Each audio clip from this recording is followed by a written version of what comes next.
നാള് ജയിലിൽ പോലീസിന്റെ അടിയും ചവിട്ടും കൊണ്ടിട്ടും അവൻ പഠിച്ചോ നോക്കി. വന്ന ഉടനെ പിന്നെയും പോയിരിക്കുന്നു തല്ലുകൂടാൻ. എന്തിനാടാ അബ്ബാസ ഇങ്ങോട്ട് പോന്നത്? ആ ജയിലിൽ തന്നെ അങ്ങ് കൂടാമായിരുന്നില്ലേ? എത്ര തര പറഞ്ഞാലും നാണമുണ്ടോ നോക്കി. കണ്ടില്ലായിരുന്നു ഇളിക്കുന്ന ഇളി. നിക്കാഹായ ഒരു പെങ്ങളെ കൊണ്ടെന്നുള്ള വിചാരം ഉണ്ടാടാ. ആരാ പറഞ്ഞത് വിചാരമില്ലെന്ന്? കണ്ണടച്ച ഞാൻ കാണുന്ന കിനാവിൽ മുഴുവൻ എന്റെ ജമീളയല്ലേ?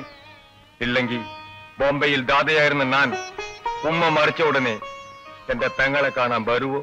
ഇവിടെ താമസിക്കുവോ? 10ാമത്തെ വയസ്സ് തൊട്ട് അവിടെ കഴിഞ്ഞതാണ് ഞാൻ.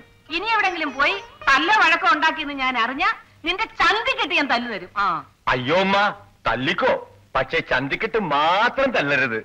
എനിക്ക് കിളിയാകും. ശരി, വന്ന് വല്ലതും കഴിക്കേ. ഇപ്പോഴൊന്നും വേണ്ടുമ്മ. ഞാൻ എന്റെ പുന്നാര പെങ്ങളെയും കൂട്ടി വീട്ടിൽ പോട്ടെ. അവളുടെ കൈകൊണ്ട് എന്തെങ്കിലും വാങ്ങി തിന്നിട്ട് എത്ര നാളായി? ബാ ജമീല, ബാ. അച്ഛൻ